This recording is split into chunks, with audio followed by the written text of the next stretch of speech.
The Adventures of Christopher Wells program, formerly scheduled at this time, is now broadcast at a new time on Tuesday evenings.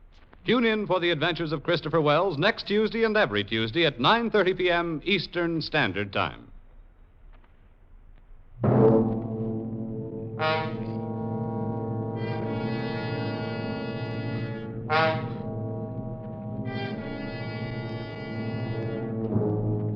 You were standing at the doorway of a cabin on Cashier Creek.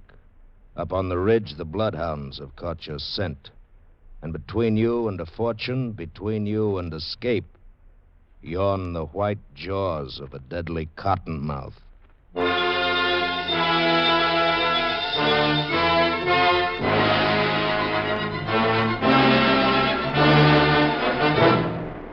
Escape, produced and directed by William N. Robeson, and carefully contrived to free you from the four walls of today for a half hour of high adventure.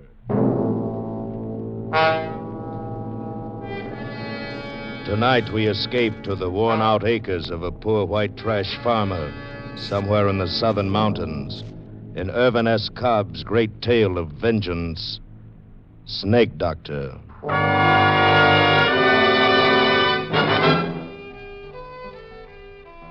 This story is about snakes and two men.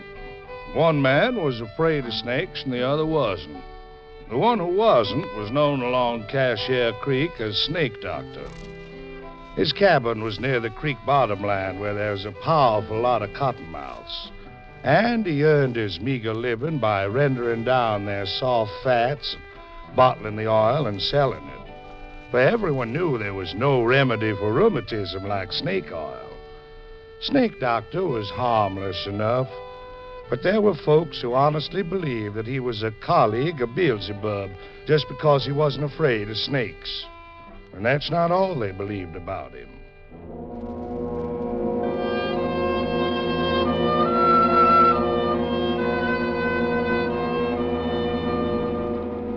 Now, the man who was afraid of snakes was Jafe Mourner, who was Snake Doctor's nearest neighbor. Jafe was the kind of man we all know who suspected, feared, and hated anything he didn't understand. And he understood neither cottonmouths nor the Snake Doctor. In short, Jafe was ornery, ignorant, and shiftless. He'd rather shoot squirrels and chop cotton. He'd rather fish than hoe corn. And that's just what he's doing now, fishing down at the Big Hole with his son and heir, Finney, who's old enough but not quite bright enough to handle a gun. Missed him, doggy. Finney, you blame fool! I told you not. He gets in the creek. What? The cottonmouth. Tramp on him in front of you. Cottonmouth? Where the varmint on earth leave? You got him. You got him. Keep your foot on him while I fetch a stick. You don't need to, son. Yeah, he's dead. Now, come here. How'd you hit anything of that rifle, Pa? I had a bead drawed on him right and I couldn't... You darn fool! Oh, Find Pa. out a blame snake whilst I'm a-fishing? Heck, you was sunning yourself not more than to there from you. How'd you like to get yourself bit? Won't be no fish around here till thunderation after all that racket. Well, come on, let's go home and get us some victuals.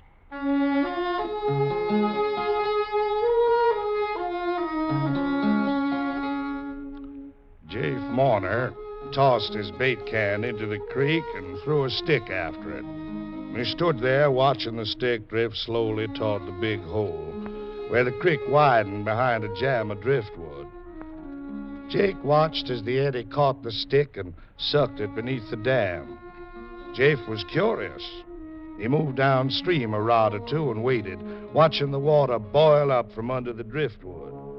But the stick didn't come up. That was strange. Must have caught under there in a tangle of water-soaked and sunken logs. Probably it'd stay there for months. Maybe stay there always. Jafe considered this, and an idea began to form in his slow mind as he and Finney started home. Hey, Pa, how much oil you reckons in this one? Pa? Pa? What you jawing about, son? This old cottonmouth. How much oil Throw do you it down. Throw it down? Why? Throw it down, like I say. I'll make you wish. Pa, I was aiming on rendering the old cottonmouth's fat like the snake doctor does. And maybe sell it and make myself some money. I don't like the squirming things around me. But it's dead. Leave it where it dropped. Now, come on home. You was scared on cottonmouths, Pa? I know better than to get myself bit by 'em. Tip Bailey knowed a fella got himself bit once, and there wasn't a drop of liquor for miles. So he goes to work and cuts open a live chicken and puts it by his leg where the bite was, and fella lived, too. Yeah. Reckon Mr. Rives ever gets himself bit, Pa? Handling cottonmouths like he does? Who? Mr. Rives. Who? Mr. Rives. That's old Snake Doctor's real name.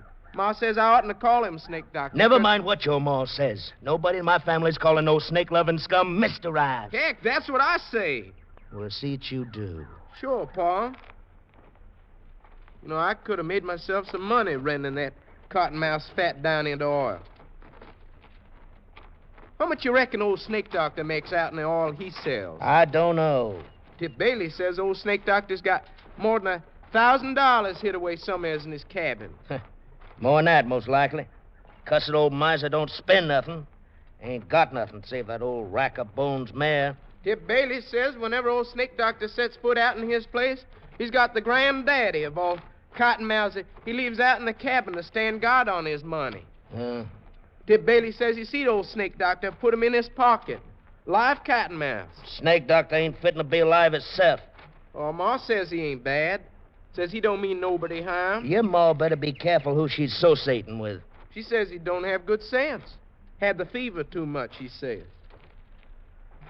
You ever been in the Snake Doctor's cabin, Pa? I don't have nothing more than I have to do with that snake-loving hoodoo. Tip Bailey says he bet wouldn't be no task at all for some no-good poke around in the Snake Doctor's shack and find all the money and make off with it. Oh, this blame son done near rendering me down. Look at my head, full of sweat, Pa. Here, look it. See? Done near gourd full of sweat come off me. Why you turn down that way, Pa? It's come on noon. Dinner be most ready. I'm gonna tell the snake-loving hoodoo that there's some of them cottonmouths on the creek side of our deadening. Oh, heck, he knows that. I'm gonna tell him he's got my leave to catch him.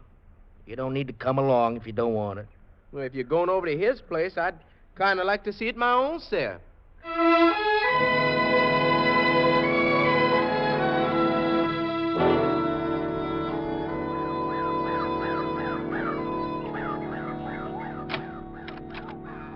Go on in, Pa. He ain't to home, else he'd have showed himself by now. I reckon so. Can you see any of the snakes, I told Pa? you to keep an eye out for him. I bet's in one of them chinks, Pa. I bet the money's in I one ain't of looking them... for no money. Must be a dang snake itself living in a place like this. Pa, I know you ain't looking for any money, but if and you was, wouldn't you look in that chink right up there? Where, son? Right there, second log by the fireplace on the right. You see that there hole? Yeah. I reckon I would look up there. Well, since we're here. Might as well see for myself. Oh, I wouldn't be a mite surprised if old Snake Doctor... Pa. Huh? Somebody's out on the porch. It's a Snake Doctor. Was you looking for something, Chief Mourner? Yeah, I was looking for you. I want you. Yeah. Look here, you old hoodoo. What's the idea of sneaking up on folks who took the trouble to come all the way down here to do you a favor?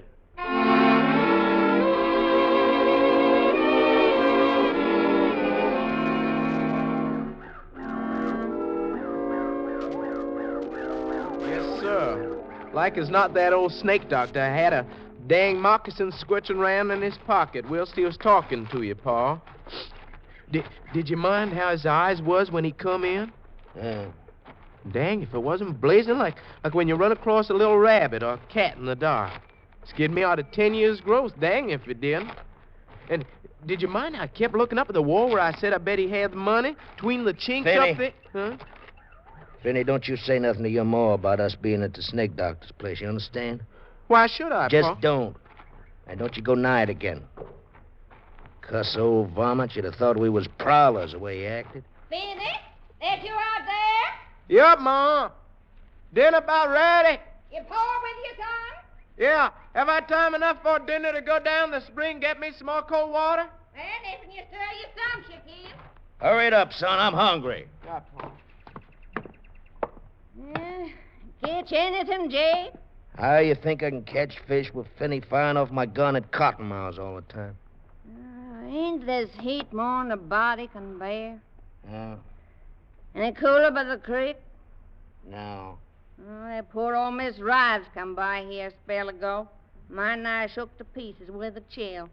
Oh, he come by, did he? Well, did he come in? Just for a minute. Just for a minute, eh? What'd he want?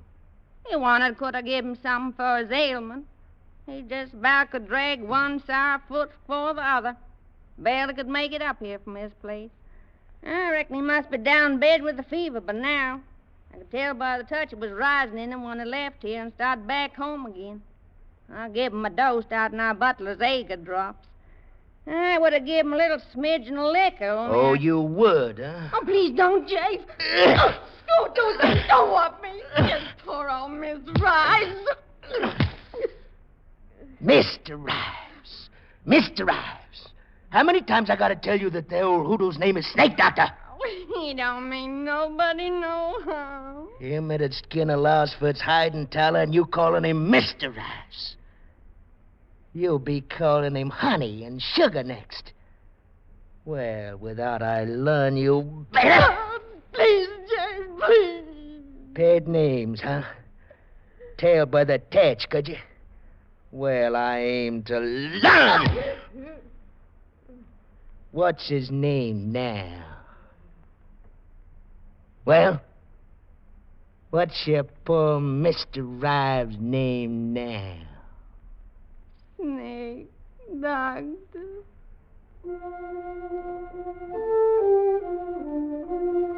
Kizzy Mourner rubbed the ugly red welt on her scrawny arm and gave the frying pan full of sizzling side meat a hopeless nudge. She prayed that the weight of the victuals might take the edge off Jafe's temper. Finney slouched in from the spring and saw the mark on her arm. Pa been whomping you again, Ma? She didn't answer. What'd you do this time? She silently dished up the hogback and cornbread for 2 men, and while they sat at table, she ate on her feet, serving them between bites, as was the custom in the Mourner household.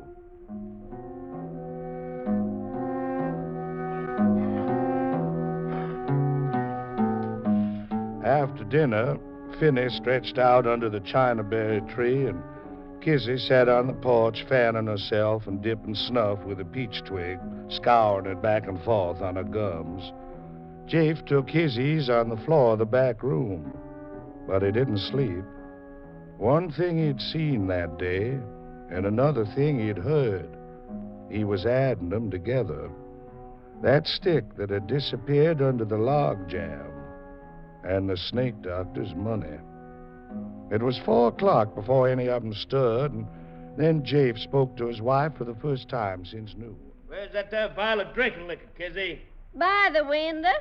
You took it out in your pocket after you laid down. I ought to carry a vial of drinking liquor with me, Ma. I might get bit by an old moccasin as soon as Pa would. Well, you better not let me catch you. You find it, Jay? I just remembered I won't be needing to tote no spirits along with me while I'm going. I wouldn't take no chance, Jay. Just one cottonmouth bite. Cottonmouths all down the slashes, else along a creek. Well, I'll be this evening's up on Bailey's Ridge in the high ground. You fixing to go shooting? I aim to gun me a chance of young squirrels between now and dusk time. Reckon I'll come along, Pa. You're staying here, son. Oh, dang it. Be steaming in the place when the rain comes down. Pa, you might be needing me. You stay here. Oh, Pa. And Kizzy set me up a snack of cold supper on the shelf. Likely I won't get back till it's plumb dark.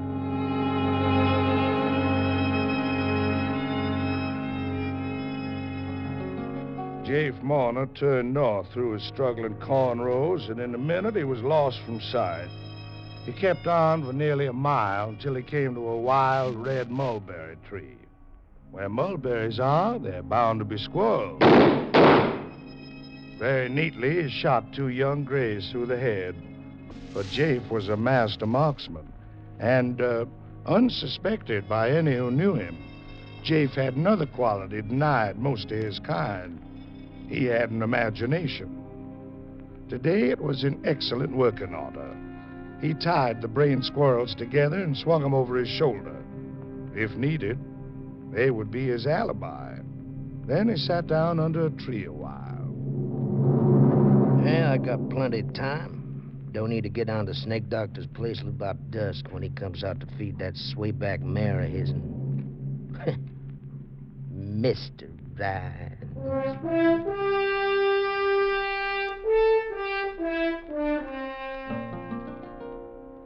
He sat out 2 brisk thunder showers and the intervals between them.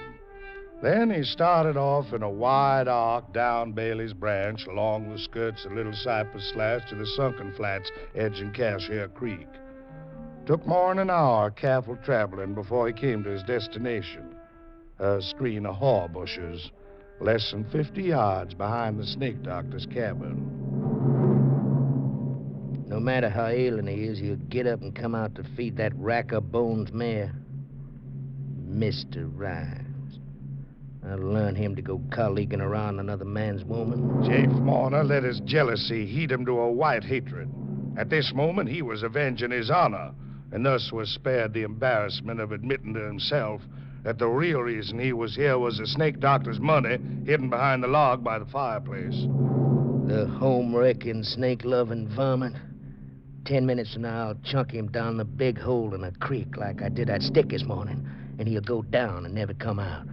And nobody'll miss him. Nobody'll know he's gone for leastwise a week, maybe a month. And maybe if I get around to it, I might come back this way someday. Poke around that cabin of his'n. Jafe Warner's speculations were cut short. The cabin door opened, and a figure stepped out into the growing dusk and walked toward the stable. He saw the Snake Doctor's loppy old straw hat and his dark coat drawn over a pair of hunched, narrow shoulders. At this distance, he couldn't miss. And he didn't. The figure jerked backward and then went face forward. Jafe started for him, and then he stopped. His eyes bugged. His mouth formed a scream that he couldn't utter. His rifle dropped to the ground. He had just killed the Snake Doctor, killed him dead with a .32 caliber slug through the head. And there on his doorsill stood Snake Doctor, whole and sound and staring at him. Jafe Warner, what you done? The scream came at last, for Jafe Warner had seen the devil, this Snake Doctor who arose alive from his bullet-riddled body.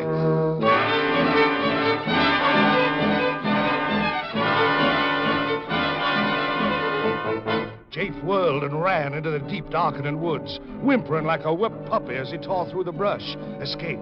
He must escape. He must get under the shelter of a sound roof, have the protection of 4 walls around him. So he ran and ran for hours.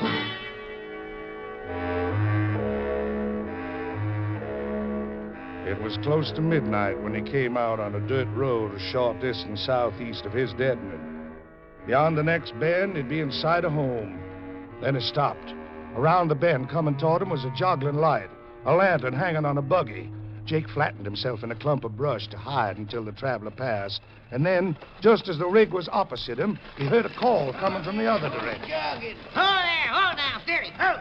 Me, it's Davis Ware. Is that you, Tip Bailey? Yep. Hoping it out from the junction. Tolerable tired, if anyone should ask you. What brings you out this time of night, Davis? Somebody sick? Sick? Nothing. There's been hella popping in these here bottoms tonight. Steady, boy, steady. Now, what you mean? A killing, that's what I mean. A dirty, cold-blooded killing if there ever was one. Don't say. Who's gotten killed? I'm a-fixing to tell you. It happened just around dusk time at old Snake Doctor's place. Yeah? Was him was killed? Now, just give me time now. Yeah? It seems like Snake Doctor's been a-chilling lately. Uh-huh. He's pretty bad off today. Yesterday. And so long about 5 o'clock, when the rain was a-lulling a little bit, why, Miss Kitty Warner, see, she footed it down from her place to his and fetching some physic with her. Had to play the hot victuals. Miss Warner's a mighty thoughty one for doing things for folk. Don't you want to hear this? Yeah, go ahead. Well, seems like she wasn't afeard of the Snake Doctor's place. Well, I'd have been all over that. Well, pretty soon after she got there, seems like he tried to get up out of his bed to go feed that old crowbait nag of his. Uh-huh. Rain had started in again, but then it's pouring down hard, so she made him stay where he was at, and she put on his old hat and throwed his old coat around her to keep off the worst of the wet, and then she started out the back door to do the feeding herself. Yeah? And no more'n she got outside and a shot come from the edge of the woods, and down she went with a bullet through her brain. It killed her. Dead as a dog.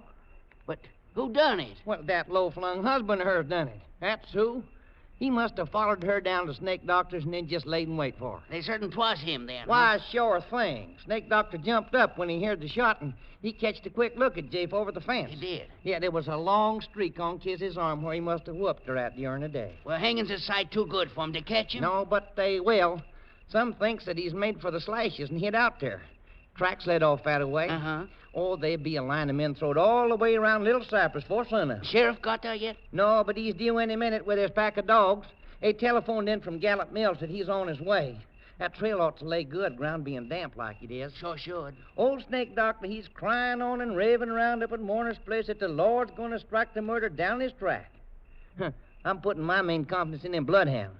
On them first, and then maybe on a stout plow line and a limb of a tree. Yeah, it's more certain. Yeah, I'm just putting out from my place to fetch my oldest boy. I wouldn't want him to miss a lynching. There's a good side crowd up there already. I'll go up and join him. I got a pistol here on my hip pocket. Poor Miss Marner, she always was Kizzy. a good-hearted, She's hard-working... dead. I shot Kizzy.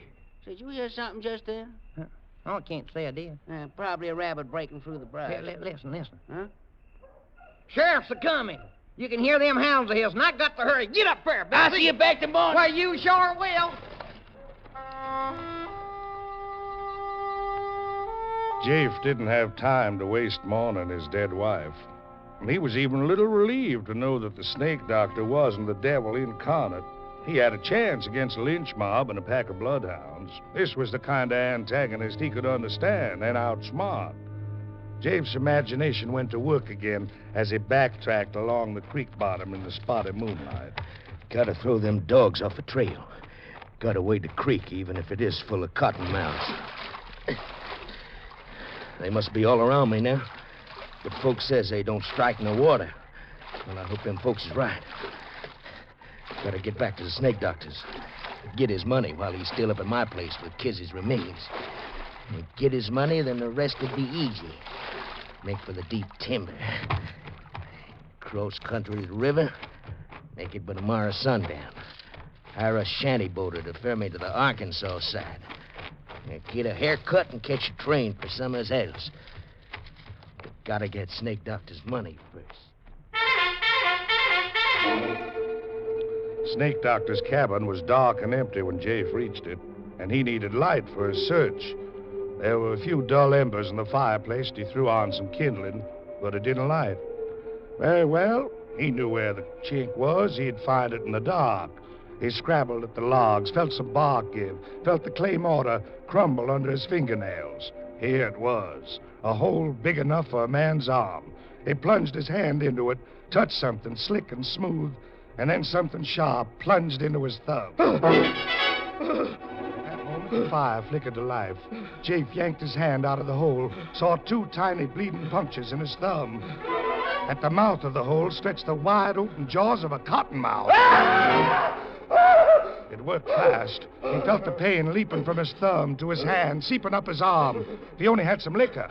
If he had a fresh-killed chicken to slap on the wound. He had nothing. Then a sharp, horrible pain wrenched his heart, and a second. And there in the firelight, the huge cottonmouth poised in its crevice. Jafe leaped out of the shack and started blindly for the timber, staggered, stumbled, and pitched forward on his face. His open mouth full of weeds and muddy grass stems. The cramping fingers of his outstretched right hand almost touching a reddish-black smear on the wet, trampled grass. Good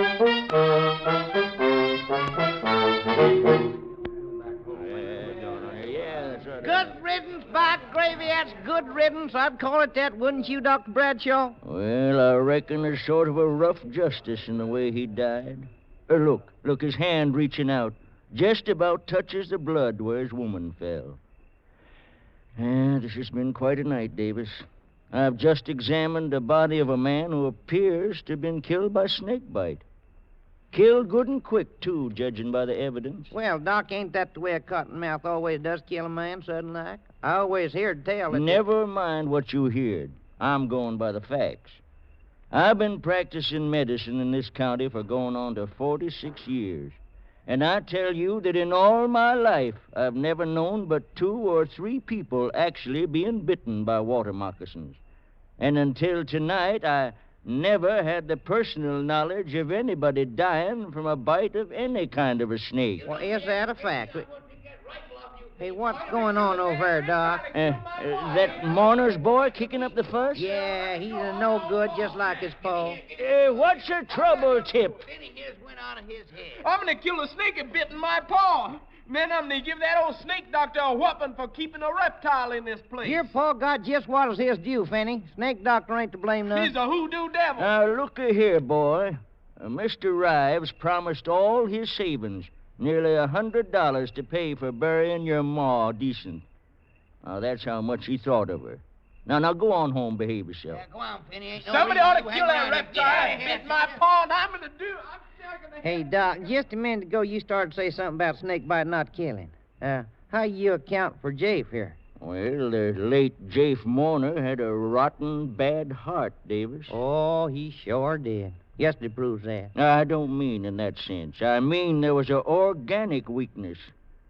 A curious thing, though, there was no swelling anywhere. Well, there's them 2 marks on his thumb, them snake gashes like some I've seen. Now, that don't explain how... What's... Hey, it's Penny Mourner. He's in the cabin. That fool kid, come on, Doc, he's probably shot somebody. I shot at it, but I didn't hit it. It's going to get me like it got my paw. Hey, come on, Doc, come on. He said he shot at something in the cabin. I don't see anything. Oh, Finney's had enough happen to him yesterday and today to upset even a bright boy. So we can... Oh, there it is. What? That cottonmouth up there in the hole of that log. Oh, that. The snake doctor told me about that varmint. Look at him closer, David. Oh, no, sirree, not me. Go No, ahead, go ahead. It's just a stuffed snake. Stuff? Yeah. Snake doctor believes in precautions, 'cause that hole's where he hides his money. That snake could scare anybody away who didn't know it was stuffed. But just to be sure, old snake doctor lined the hole with coils of barbed wire. Oh, I see. You think that them marks on Jafe's thumb was got off of the barbed wire, huh? It could be. Lots stronger hearts than Jafe Mourner's would have stopped beating at a scare like that. Well, I'll be sweet. Old snake doctor's a cute one, ain't he?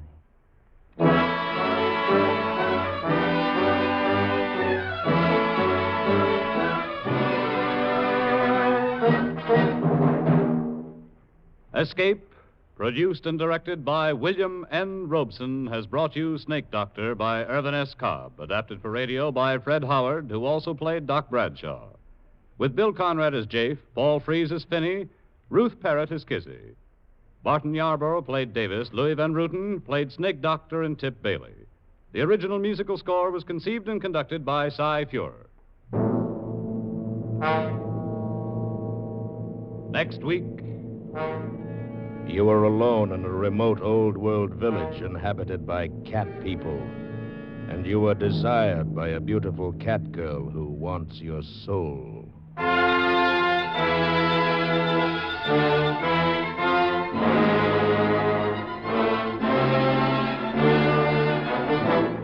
Next week, we escape with Algernon Blackwood's eerie story titled Ancient Sorcerers.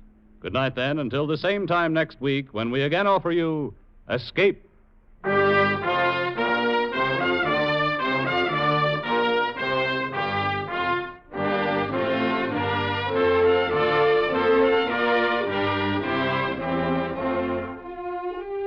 This is CBS, where 99 million people gather every week, the Columbia Broadcasting System.